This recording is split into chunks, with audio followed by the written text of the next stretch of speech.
సీరియల్లో సినిమాలో నటించాలనుకుంటున్నారా? అయితే వెంటనే మా యాక్టింగ్ స్కూల్లో జాయిన్ అవ్వండి. Welcome to Suman TV. నేను మీ సుమన్ టీవీ. కోల్కతా ఇన్సిడెంట్కి సంబంధించినటువంటి దాంట్లో ప్రతి విషయంలోనూ కోర్టు ట్రయల్స్లో ఉండగానే జ్యుడిషియల్ కస్టడీలోనే మనకు చాలా విషయాలు బయటికి రావడం జరిగింది. అండ్ దానితో పాటు దీనికి సంబంధించినటువంటి పర్టికులర్గా మనం కనుక చూసుకుంటే మమతా బెనర్జీ బిహేవ్ చేస్తున్నటువంటి తీరు కనుక చూస్తే సెంట్రల్ వైపుకి 100% బ్లేమ్ గేము, అకౌంటబిలిటీ జీరో అనేటువంటిది ఇప్పుడు సోషల్ మీడియాలో కూడా ట్రెండ్ అవుతున్నటువంటి మాట. అయితే ఆ పవర్స్ని కానివ్వండి, ఆ ఇన్ఫ్లుయెన్స్ కానివ్వండి, ఏ విధంగా చేస్తున్నారు, అయితే అంత ఇన్ఫ్లుయెన్స్ చేయగలిగేంత మమతా బెనర్జీ గారి దగ్గర ఉన్నటువంటి పొలిటికల్ ఇన్ఫ్లుయెన్స్ ఏంటి, దీనికి సంబంధించినటువంటి వాటిలో ఏ విధంగా ఉండే అవకాశం ఉంది అనేది ఈరోజు మనతో పాటు హైకోర్టు అడ్వకేట్ రవీంద్రనాథ్ గారు ఉన్నారు. వారి మాటలో తెలుసుకుందాం. Hello sir. హాయ్ అండి నాగరాజ్ గారు. దీదీ అని గొప్పగా పిలుచుకునేటువంటి పేరు మోదీ బాబు అని చెప్పేసి ఆవిడ స్ట్రాంగ్గా ఇక్కడ గనక బర్న్ అయితే, వెస్ట్ బెంగాల్ బర్న్ అయితే అస్సాం, ఢిల్లీ, బీహార్ అక్కడ కూడా బర్న్ అవుతుంది అనేటువంటి విషయాన్ని చెప్పకనే చెప్తూనే స్ట్రాంగ్ వార్న్ చేసినట్టు మనం చూస్తూ ఉన్నాము. ఆ పవర్ ఎక్కడి నుంచి వచ్చిందని చెప్పేసి మనం అనుకోవచ్చు అంటారు. బలాలు బలహీనతల గురించి కనుక మనం మాట్లాడుకోవాలి అని అంటే ఈ కేసుకు సంబంధించి ఇప్పటికీ కూడా కొన్ని విషయాలు బయటికి రానియకుండా గోప్యంగా ఉండేంత జరుగుతుందని అంటే ఎలా అసలు దీనికి సంబంధించి అంటే ఎంత ఇన్ఫ్లుయెన్స్ అవుతుంది? కేసు ఒకటే కాదు, ఎంటైర్ స్టేట్. బేసిక్గా మమతా బెనర్జీ గారు దీదీ అని, ఫైర్ బ్రాండ్ అని చెప్పుకున్నటువంటి మమతా బెనర్జీ గారి యొక్క వ్యక్తిగత జీవితం ఒక కోణం, రాజకీయ జీవితం, ఆవిడ డీల్ చేసినటువంటి విధానం, ఒక సమస్య వచ్చేటప్పుడు సమస్యను ఎలా డీల్ చేస్తారు అనే విధానం, తన పక్షం తన పార్టీని పవర్లోకి తీసుకొని రావడానికి ఆవిడ చేసినటువంటి ప్రయత్నాలు ఎలా ఉంటాయి అన్నదొక కోణం, ఆవిడ ఇమేజ్ పెంచుకోవడం కోసం ఆవిడ ఏ రకంగా చేస్తారు, ఇట్లా ఒక్కొక్క షేడ్లో ఆవిడ చూస్తే కానీ ఆవిడ టోటల్ క్యాటర్ని మనం అనలైజ్ చేయడం చాలా కష్టం నాగరాజ్ గారు. ఒక సామాన్యమైన వ్యక్తి ఒక అసామాన్యంగా ఎలా పెరిగింది, ముఖ్యంగా రాజకీయంగా బలంగా ఉండడం. ఎందుకంటే 34 సంవత్సరాల పాటు ఏకఛత్రాధిపత్యంగా వామపక్ష పార్టీలు ఏలుతున్నటువంటి కలకత్తా వెస్ట్ బెంగాల్లో ముస్లిమ్స్ డామినేషన్ ఉన్నటువంటి ఒక ప్రాంతంలో ఒక పురాతనటువంటి నగరం. నిజంగా చెప్పాలంటే ఒక స్వాతంత్రోద్యమంలో కానివ్వండి, తర్వాత వచ్చిన కాలగమనంలో కలకత్తా నగరానికి ఒక విశిష్టత ఉంది. మహామహానుభావులు పుట్టారు అక్కడ. ఒక అరవింద్ ఘోష్ అయితేనేమి, రవీంద్రనాథ్ ఠాగూర్ అయితేనేమి, ఒక వివేకానందుడు అయితేనేమి, చెప్పుకోవడానికి చాలా పెద్ద మంది ఉన్నటువంటి, మొత్తం భారతదేశాన్ని ఇన్ఫ్లుయెన్స్ చేశారు. నాట్ ఓన్లీ భారతదేశం, ప్రపంచాన్ని ఇన్ఫ్లుయెన్స్ చేసిన మహానుభావులు పుట్టాడు. ఈవెందో నేతాజీ సుభాష్ చంద్రబోస్తో సహా అంతమంది వ్యక్తులు పుట్టేటువంటి ఒక కలకత్తా మహానగరం వెస్ట్ బెంగాల్లో ఈవిడ దీదిగా చెప్పుకొని ఈవిడ నేటి సమాజానికి ఆ మహామహుల సరసన ఈవిడ పెట్టొచ్చా, లేకపోతే ఈవిడ డిఫరెంట్గా ఈవిడ ఒక ఫ్రేమ్లో చూడాలన్నది మనం ఇప్పుడు చర్చించుకునే విషయాల్లో మనకు అర్థమవుతుంది నాగరాజ్ గారు. ఇక్కడ మమతా బెనర్జీని మనం చూసే కోణం రెండు రకాలుగా చూడాలి. వ్యక్తిగత జీవితం, ఆవిడ రాజకీయ జీవితం. వ్యక్తిగత జీవితం ఆవిడ ఎలా కనిపిస్తారు? ఒక తెల్ల చీర, ఒక నీలం రంగు అంచు కానీ శారీ కట్టుకొని, చేతిలో ఒక సంచి పెట్టుకొని నడుచుకుంటూ వెళ్ళిపోతుంటుంది. తను మొత్తం ఒక సమ్మోహన శక్తిగా ఎంటైర్ కొన్ని వేల మంది ఆవిడ వెనక నడుస్తూ ఉంటారు. మీరు ఎక్కడైనా చూడండి, మమతా బెనర్జీ ఎక్కువగా నడకతో ఉన్నటువంటి ర్యాలీసే కనిపిస్తాయి. ఆవిడకి నడక అంటే చాలా ఇష్టం. డైలీ మార్నింగ్ 6 కిలోమీటర్స్ ఆవిడ ట్రెడ్మిల్ నడుస్తారట ఆవిడ. కొన్ని దశాబ్దాలుగా ఆవిడకు ఉన్నటువంటి అలవాటు నడక అన్నది. ఈవిడ సోమనాథ్ చటర్జీని 1991లో ఈవిడ ఓడించినప్పుడు, అంటే అప్పటికే మార్క్సిస్ట్ పార్టీ బలంగా, అంటే జాదవ్పూర్ అనేటువంటి ఆ యొక్క కాన్స్టిట్యుయెన్సీలో సోమనాథ్ చటర్జీ అని మహామహుడైన, ఈవిడ ఒక చిన్న పిల్ల ఎలుక. ఆ టైంకి అతడు ఒక మేరు శిఖరం, చిన్న పిల్ల ఎలుక. కాంగ్రెస్ పార్టీ తరఫున ఈవిడ అక్కడ స్టార్ట్ చేసింది యాంటీగా. ఎందుకంటే మార్క్సిస్ట్ భావజాలాన్ని అక్కడ కట్ చేసి కాంగ్రెస్ పార్టీని స్థాపించడం ఎవరి వల్ల సాధ్యపడదు. అంటే లెఫ్టిస్ట్ పార్టీ అంత బలంగా ఉంటారు వెస్ట్ బెంగాల్లో. అటువంటి ప్లేసులో ఇంటింటికి తిరిగి, ప్రతి వాళ్ళ ఇంట్లో టీ తాగుతూ, వాళ్ళ ఇంట్లో అంట్లు తోముకుంటూ, వాళ్ళ చిన్నపిల్లల్ని ముద్రాడుకుంటూ, అంటే ఒక కొత్త ట్రెండ్ క్రియేట్ చేసింది. అదే ట్రెండ్ని ఆల్మోస్ట్ జయలలిత గారు పార్టిసిపేట్ చేశారు అక్కడ. ఇక్కడ ఇంతకుముందు మన ఎన్టీఆర్ గారు కూడా అదే టైంలో ఇక్కడ మనకి తెలుగుదేశం పార్టీ ఏర్పాటు చేసినప్పుడు తన చైతన్య రథం మీద ఎలా అయితే ఎన్టీఆర్ ఆ టైంలో జరిగిన సంఘటనలు అందరూ ఇంచుమించుగా ఇటువంటి భావజాలానికి ప్రేరేపితమయ్యారు. అలాంటి ఒక చిన్న మమతా బెనర్జీ గారు సోమనాథ్ చటర్జీ అనేటువంటి ఒక మహానుభావుని ఎప్పుడైతే ఓడించారో జాతీయ స్థాయిలో పతాక శీర్షికలు ఎక్కారు మమతా బెనర్జీ అనే పేరు. ఇది రాజకీయ పరంగా. వ్యక్తిగత జీవితం చూస్తే ఆవిడ ఇస్లామిక్ రాడికల్ ఇస్లామ్స్ మీద ఆవిడ ఎంఏ థీసిస్ సబ్మిట్ చేశారు తన కోర్సుని ఎంఏలో. ఇక్కడ ఆవిడ భావజాలం, ఆవిడ హిందూనా ముస్లిం అన్నది ఇప్పటికీ కూడా ఒక కాంట్రవర్షియలే. తనను చూసినట్లయితే నుదుట ఒక బొట్టు ఉండడం కానీ ఒక హిందూ స్త్రీగా కనిపించరు. కానీ తను చేసే పనులన్నీ కూడా ఎలా ఉంటాయంటే ముస్లింకు సపోర్ట్గానే ఉంటాయి ఆవిడ చేసే పనులన్నీ కూడా. దానికి సంబంధించి మనం రెండో ఎపిసోడ్లో డీటెయిల్గా చెప్దాం. ఆవిడ యొక్క వ్యక్తిగత కోణాలను మనం దర్శించుకుంటూ వెళ్తే ఇంకొక కాంట్రవర్షియల్ పాయింట్ ఏంటంటే ఆవిడ ఎలక్షన్ అఫిడవిట్కి సంబంధించినటువంటి దీంట్లో ఆవిడ అన్మ్యారీడ్ అని చెప్పి ఉంటుంది. ఇది చాలా ఇంపార్టెంట్, అది చెప్పడానికి కూడా మనం సాహసిస్తున్నాం. ఈవిడ అన్మ్యారీడ్ అని చెప్పి ఆవిడ అఫీషియల్ ఎఫిడవిట్లో ఉంటుంది ఎలక్షన్ కమిషన్కి ఇచ్చినటువంటి దీంట్లో. కానీ ఈవిడ అన్మ్యారీడ్ కాదు, ఈవిడ మ్యారీడ్. ఇంకొక కాంట్రవర్సీ ఏంటంటే ఇప్పుడు ఎవరైతే మనం చెప్పుకున్నటువంటి అభిషేక్ ముఖర్జీ ఎవరు ఉన్నారో ఇతని నెఫ్యూ కాదు, ఇతని కొడుకు అని చెప్పి కూడా వెస్ట్ బెంగాల్లో చాలా చోట్ల వినిపిస్తూ ఉంటుంది ఈ పేరు. ఇతను సొంత కొడుకే, ఇతను మేనలుడు కాదు అని చెప్పే కారణాలు కూడా చాలా చోట్ల ఉన్నాయి. అవునా? ఇక్కడ మమతా బెనర్జీ గారి యొక్క వ్యక్తిగత జీవితాన్ని నేను చెప్తున్నాను నాగరాజ్ గారు. ఇది ఎక్కడ కాంట్రవర్సీలు చేసే ఉద్దేశం కాదు. దీని మీద దీపక్ ఘోష్ అన్నటువంటి ఒక వ్యక్తి 3 పుస్తకాలు కూడా రాశారు.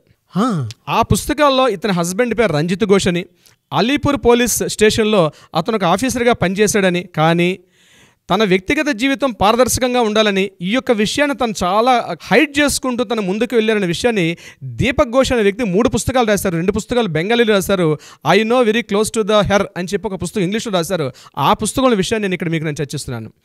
ఆ పుస్తకాలు టోటల్ బెంగాల్ వ్యాప్తంగా పూర్తిగా బ్యాన్ చేయబడ్డాయి ఆ పుస్తకాలు. కానీ ఇప్పటికీ పీడిఎఫ్లో దొరుకుతాయి, యూట్యూబ్లో ఉంటే చెక్ చేసుకోవచ్చు. అవునండి, పీడిఎఫ్లో ఇప్పటికి కూడా మనకు దొరుకుతున్నాయి. అయితే ఈ రంజిత్ ఘోష్ అనే వ్యక్తి అలీపూర్ పోలీస్ కోర్టులో ఇతను ఒక ఆఫీసర్గా పనిచేసేవాడు. వీళ్ళకి సంబంధించిన కొడుకే అభిషేక్ ముఖర్జీ అని ఒక విషయం అయితే ఉంది.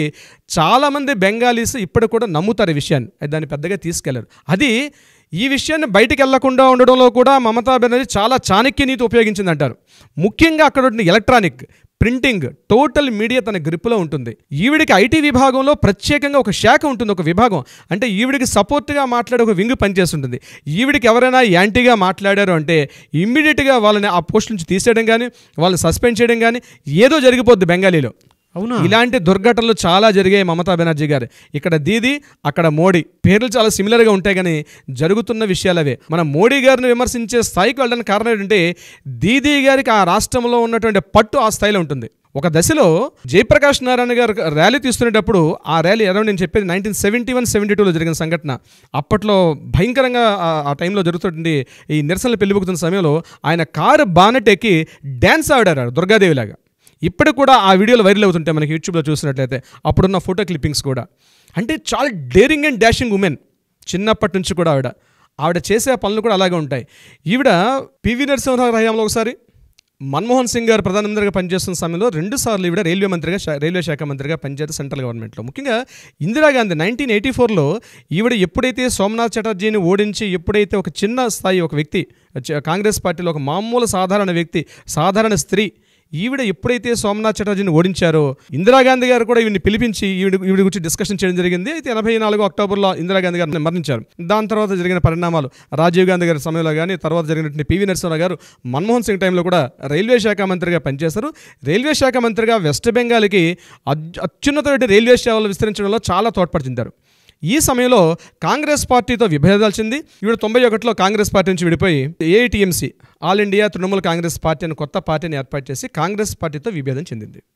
కాంగ్రెస్ పార్టీతో విభేదం చెందడానికి కూడా ప్రధాన కారణం ఏంటంటే రాష్ట్రానికి కావాల్సిన వనరులు, నిధులు సరిగ్గా అందట్లేదనే ఉద్దేశంతో ఈవిడ పార్టీ పెట్టారని ప్రజల్లోకి చెప్పినప్పుడు కూడా ఈవిడ ఇన్ఫ్లుయెన్స్ ఏంటంటే ప్రజల్లో ముఖ్యంగా ఈ అప్పటికే ఉన్నటువంటి వెస్ట్ బెంగాల్లో ఉన్నటువంటి కొంతమంది రౌడీ ముఖలు కానీ, వెస్ట్ బెంగాల్ కొన్ని గ్యాంగ్స్ విషయంలో కానీ, ముఖ్యంగా బంగ్లాదేశ్ తోటి సత్సంబంధాల్లో ఈవిడికి అనుకూలంగా కాంగ్రెస్ పార్టీ సపోర్ట్ చేయలేదని ఉద్దేశంతో ఈవిడ తృణమూల్ కాంగ్రెస్ పార్టీ పెట్టిందని కొంతమంది యొక్క విమర్శలు కూడా ఉన్నాయి ఈవిడ మీద. తృణమూల్ కాంగ్రెస్ పార్టీ పెట్టిన తర్వాత మొత్తం అక్కడ ఉన్నటువంటి వామపక్ష పార్టీలో కొంతమంది, కాంగ్రెస్లో కొంతమంది, ఈవిడికి అనుయాయులుగా ఉన్న వాళ్ళు కొంతమందిని తీసుకొచ్చి ఈవిడ పార్టీని స్థాపించారు. కానీ 2 సార్లు ఈవిడ ముఖ్యమంత్రిగా అయిన తర్వాత కూడా ఈవిడ ప్రతిపక్షంలో ఉన్నా, పవర్లో ఉన్నా ఎక్కడ కూడా తన యొక్క ఇమేజ్ తగ్గకుండా ప్రజల్లో ఎప్పుడు కంటిన్యూ ఉంటారు ఈవిడ.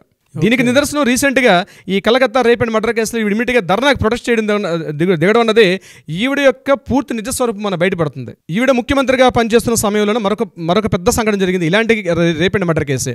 అది శ్వేతా జోర్డాన్ అని చెప్పి 2012లో జరిగింది. ఆ సంఘటన ఒక నైట్ క్లబ్లో జరిగింది. ఒక నైట్ క్లబ్లో ఒక 4 అబ్బాయిలు ముస్లిమ్స్ కలిసి ఈ అమ్మాయిని తన కారులో తీసుకెళ్తూ పూర్తిగా 5 కలిసి ఆమెను పూర్తిగా అఘాయిత్యం చేసి నడి రోడ్డు మీద ఇంకా మనిషి చనిపోకుండా ఆమెను రోడ్డు మీద పడేసి వెళ్ళిపోయారు. అప్పుడు ఆ అమ్మాయి తిన్నగా ఏం చేసిందంటే తిన్నగా పోలీస్ స్టేషన్కి వెళ్ళి కంప్లైంట్ చేసింది. కంప్లైంట్ చేయడమే కాదు, ఇప్పుడు ఎలా అయితే మన అభయ అని నిర్భయ అని ఈ దిశ చట్టాలు ఎలా అయితే అనుకుంటున్నామో ఆవిడ లేదు, నా పేరు బయట పెట్టండి. ఎందుకంటే ఒక అమ్మాయికి ఎట్లా అయితే స్త్రీకి ఇలా అన్యాయం జరుగుతుందో జరిగింది నాకు అన్యాయం, నా పేరు నువ్వు బయటికి వెళ్ళకూడదని ఆ అమ్మాయి ఆ రోజు ఏదైతే జోర్డాన్ అట్లా అనడంతో ఈరోజు ఆమె పేరు బయటకు ఆవిడ ప్రభుత్వం మీద ఎంత గట్టిగా విమర్శించింది. ఎందుకంటే ఎవరైతే ప్రధాన నాయకులు ఉన్నారంటే ఈవిడ మీద ఎవరైతే అఘాయిత్యం చేశారో వాళ్ళందరూ కూడా తృణమూల కాంగ్రెస్ పార్టీలో ప్రముఖ నాయకుల యొక్క పిల్లలు వాళ్ళందరూ కూడా అత్యంత ఘోరమైన విషాదం. అసలు ఆవిడ చేసినప్పుడు దీని మీద ఒక ఎంక్వైరీ కమిషన్ వేశారు. ఆ ఎంక్వైరీ కమిషన్కి ఐపీఎస్ ఆఫీసర్ ఎవరంటే దమయంతి చటర్జీ ఐపీఎస్ ఆఫీసర్. ఆవిడ ఈ యొక్క బాధితుల తరపున పోరాడితే మమతా బెనర్జీ రోడ్ల మీదకి ఎక్కి తృణమూల కాంగ్రెస్ పార్టీ తన అనుయాయులకు పూర్తిగా సపోర్ట్ చేసే ఉద్దేశంతో అసలు అమ్మాయి చేసిందే తప్పు. చూడండి ఎంత దారుణం, ఒక అమ్మాయి నా మీద రేపు జరిగింది, అఘాయిత్యం జరిగిందని ఎవిడెన్స్లు ప్రూఫ్లు చూపిస్తూ కూడా ముఖ్యమంత్రి స్థాయిలో అంటే బాగా ఆ టైంలో 2012లో ఒక పెద్ద ఇష్యూ అయింది వెస్ట్ బెంగాల్లో.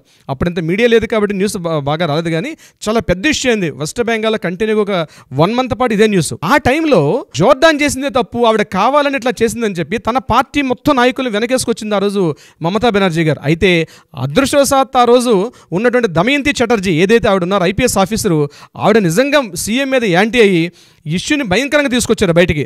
చివరికి ఆ ఇష్యూలో దమయంతి చటర్జీ చేసినటువంటి ఏదైతే ఆరోపణలు చేశారో, ఆవిడ ఏదైతే బాధితుల తరపున చేశారో, చివరికి కోర్టులు కూడా ఇది జరిగింది, దమయంతి చటర్జీ పూర్తి ఎవిడెన్స్లు గ్యాదరించారు కాబట్టి ముఖ్యమంత్రి మమతా బెనర్జీ గారు ఇట్లా మాట్లాడడం తప్పని ఆ రోజు న్యాయస్థానం కూడా ముట్టుకెళ్ళి పెట్టింది ఈ ఇష్యూ మీద. ఈ రోజు మళ్ళీ ఎగ్జాక్ట్లీ 12 ఏళ్ళ తర్వాత ఇదే ఇష్యూ జరుగుతోంది Calcutta rape and murder case సంబంధించి. ఈవిడ హయాంలో 4 స్కామ్లు జరిగాయండి నాగరాజ్ గారు. ఒకటి అతిపెద్ద స్కామ్, అందరికీ తెలిసిన scam Sharada chit fund scam. మీరు బహుశా వినే ఉంటారు. ఈ శారదా చిట్ ఫండ్ కంపెనీ అన్నది సుమారుగా 2,000 కోట్ల రూపాయల భారీ స్కామ్ ఇది. ఇందులో తృణమూల కాంగ్రెస్ పార్టీ తాలూకా పెద్ద పెద్ద ప్రముఖులు కూడా ఇందులో ఉన్నారు. ముఖ్యంగా తను ఏం చేస్తుందంటే తన పార్టీని కాపాడుకోవడం కోసం అని చెప్పి వీలైతే ఎంత అఘాయిత్యానికి ఆవిడ ముందుకెళ్తారు. ఇది ఈరోజు మోడీ మీద కామెంట్ చేయడానికి కూడా కారణం అదే. ఎందుకంటే తన పార్టీ పటిష్టంగా ఉండాలి. నిజంగా ఒక లీడరు అంటే మంచిగా ఆలోచిస్తే అది కరెక్టేమో, కానీ ప్రజల్ని పూర్తిగా ఇబ్బంది పెట్టుకుంటూ 2,000 కోట్ల రూపాయల స్కామ్ ఆ రోజు సిబిఐ వాళ్ళ మొత్తం ఎంక్వైరీస్ తీసుకొచ్చినప్పుడు కూడా తన పార్టీ నాయకులు ఇందులో ఏమీ చేయలేదు, వెరీ క్లీన్ చిట్ అని ఒక స్టేట్మెంట్ ఇవ్వడం జరిగింది. అందువల్ల ఇంతమంది తృణమూల కాంగ్రెస్ పార్టీ నాయకులు ఆమె వెంబడి ఎందుకుంటారంటే వాళ్ళు చేసిన అక్రమాలకి అన్యాయాలు కూడా మమతా బెనర్జీ ఇప్పుడు కూడా తోడ్పాటు అందిస్తారు కాబట్టి ఉంటున్నారు. ఇది Sharada chit fund scam. Number 2 జరిగింది రోజ్వెల్ చిట్ ఫండ్ స్కామ్. ఇది కూడా సుమారుగా 2,000 కోట్ల రూపాయల స్కామ్. ఇది కూడా మమతా బెనర్జీ గారి హయాంలో జరిగింది. కానీ ఇక్కడ చూడండి విశేషం, ఎన్ని స్కామ్లు జరిగినా డైరెక్ట్గా మమతా బెనర్జీ గారి మీద పూర్తిగా అభియోగాలు వచ్చినప్పుడు కూడా మీడియా యంత్రాంగం మొత్తం కూడా మమతా బెనర్జీ క్లీన్ చిట్ అని చేయడం అనేది ఇక్కడ సర్వసాధారణం అయిపోయింది. మరొక పెద్ద scam Narada string operation. Trinamool Congress party నాయకులు పూర్తిగా అవినీతికి అలవాటు పడ్డారు. ఒక స్ట్రింగ్ ఆపరేషన్, ఒక ఎలక్ట్రానిక్ మీడియా వాళ్ళు ఒక నారదా స్ట్రింగ్ ఆపరేషన్, నేను ఆ మీడియా పేరు చెప్పడానికి ఇష్టపడట్లేదు, వాళ్ళు ఏం చేశారంటే వీళ్ళు డైరెక్ట్గా డబ్బులు తీసుకునే విషయం, ఒక లావాదేవీలు మొత్తం కూడా డైరెక్ట్గా స్ట్రింగ్ ఆపరేషన్ పెట్టి వాళ్ళు తీస్తే దాంట్లో కూడా మమతా బెనర్జీ గారి పేరు బయటకు వినిపించింది. కానీ ఆ స్కామ్లో కూడా ఆవిడ తప్పించుకున్నారు నారదా స్ట్రింగ్ ఆపరేషన్లో. మరొకటి బీర్బమ్ కోల్ స్కామ్. ఈ కోల్ స్కామ్ అనేది బీర్బమ్ అని ఒక ప్లేస్ అనమాట. అక్కడ బాగా బొగ్గు గనులు బాగా ఎక్కువగా ఉంటాయి. వెస్ట్ బెంగాల్లో కలకత్తా నుంచి సుమారుగా 350-400 కిలోమీటర్ల డిస్టెన్స్లో చిట్టగాంగ్ ఫారెస్ట్ దగ్గరలో ఉంటుంది. అక్కడ ఈ బీర్బమ్ అనే ప్రాంతంలో జరిగినటువంటి కోల్ స్కామ్లో కూడా ఈవిడిగా డైరెక్ట్గా హస్తం ఉందని చెప్పినప్పుడు కూడా చాలా తెలివిగా తప్పించుకున్నారు. ఇట్లా చెప్పుకుంటూ పోతే మమతా బెనర్జీ గారి మీద ఉండే అభియోగాలు, అవినీతి ఆరోపణలు లెక్కకి మిక్కిలు ఉంటాయి. కానీ ఈ రోజుకి ఆవిడ ప్రజల యొక్క మనల్ని పొందింది. అంటే రెండోసారి మొన్న రీసెంట్గా తను ఎప్పుడైతే తన పార్టీ అధికారంలోకి వచ్చింది కాబట్టి. కానీ ప్రజల్లో ఎలా ఉందంటే మమతా బెనర్జీ గారు వామపక్ష భావాలతో, మార్క్సిస్ట్ భావజాలతో ఇరుక్కుపోయినటువంటి వెస్ట్ బెంగాల్ యొక్క పూర్తి దాన్ని తను ఏదో బాగు చేస్తారు అనుకున్నారు మమతా బెనర్జీ వచ్చి. కానీ కొన్ని సంక్షేమ పథకాలు కూడా చేశారు. ముఖ్యంగా గవర్నమెంట్ స్కూల్లో సైకిల్స్ ఇవ్వడం అయితేనేమి, గవర్నమెంట్ స్కూల్లో ప్రతి విద్యార్థి కూడా సైకిల్ ఇచ్చారు ఆవిడ. ఆవిడ అదొకటి ఫస్ట్ చేసిన పని. ఇలా కాకుండా చాలా పెన్షన్ స్కీమ్స్ అయితేనేమి, చాలా ముఖ్యంగా సంక్షేమ కార్యక్రమాల్లో చాలా దాన్ని మన జగన్మోహన్ రెడ్డి గారు కొన్ని అడాప్ట్ చేసుకున్నారు. అవి మనం ఇంకోసారి డిస్కషన్ చేద్దాం. అవే స్కీమ్స్ని జగన్మోహన్ రెడ్డి గారు కొన్ని అడాప్ట్ చేసుకున్నారు.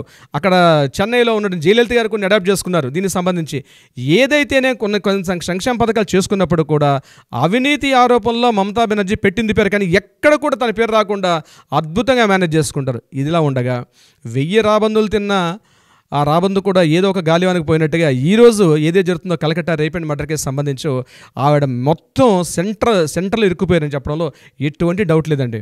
తన పార్టీ వాళ్ళు ఆవిడ వ్యతిరేకిస్తున్నారు, ప్రజలు వ్యతిరేకిస్తున్నారు. ఇక్కడ ఇంకో విశేషం చెప్పాలంటే నాగరాజు గారు, ప్రజలు మమతా బెనర్జీని వ్యతిరేకించట్లా, దీని మీద న్యాయం జరగాలని కోరుకుంటున్నారు. ఇక్కడ జాగ్రత్తగా పాయింట్ అబ్జర్వ్ చేయండి. ప్రజలు మమతా బెనర్జీ రాజీనామా చేయాలని ఫస్ట్లో అడిగారు. ఇప్పుడు జరుగుతున్న రీసెంట్గా గడిచిన వారం 10 నుంచి న్యూస్ చూడండి, మమతా బెనర్జీ గురించి మాట్లాడట్లా, అభయాన్ని న్యాయం చేయమని కోరుతున్నారు. కానీ ఇండైరెక్ట్గా సందీప్ ఘోష్కి ఆవిడకున్నటువంటి ఫోన్ ట్యాపింగ్స్ అయితే, మన ఫోన్ డిస్కషన్స్ అయితేనేమి, వాట్సాప్ డిస్కషన్స్ అయితేనేమి, ఇవేవి కూడా బయటికి రాకుండా మీడియా చాలా అద్భుతంగా కవర్ చేసుకుంటూ వెళ్తుంది. అందులో నో డౌట్ సిబిఐ వాళ్ళ ఇన్వెస్టిగేషన్లో బయటకు వస్తే కానీ, ఈ డీటెయిల్స్ సెంట్రల్ గవర్నమెంట్ ఇన్వాల్వ్ అయితే కానీ ఇవి బయటికి రావండి నాగరాజ్ గారు. మమతా బెనర్జీ అనేటువంటి ఒక పెద్ద వ్యవస్థ, వెస్ట్ బెంగాల్ అనేటువంటి ఒక కోటలో ఒక మహారాణి, ఈవిడికి ఒక పేరు కూడా ఉంది, queen of electronic media, queen of print media అంటారట ఈవిడిని. ఆ రకమైన పేరుతో పిలుస్తారు వెస్ట్ బెంగాల్లో. ఏ పేపర్, స్థానిక పేపర్ నుంచి లోకల్ టోటల్ యంత్రాంగం అంతా కూడా, ప్రతి లోకల్ ఎంఆర్ఓ ఎండిఓ స్థాయిల దగ్గర నుంచి లోకల్ విఆర్ఓ స్థాయి నుంచి ప్రతి ఒక్కరు కూడా ఈవిడ అదుపాజ్ఞంలోనే పనిచేస్తారు. ఎవడైనా యాంటీగా పనిచేస్తే ఆ మనిషి అక్కడి నుంచి కనిపించడం, అజ్ఞాతంలోకి వెళ్ళిపోతాడు వాడు.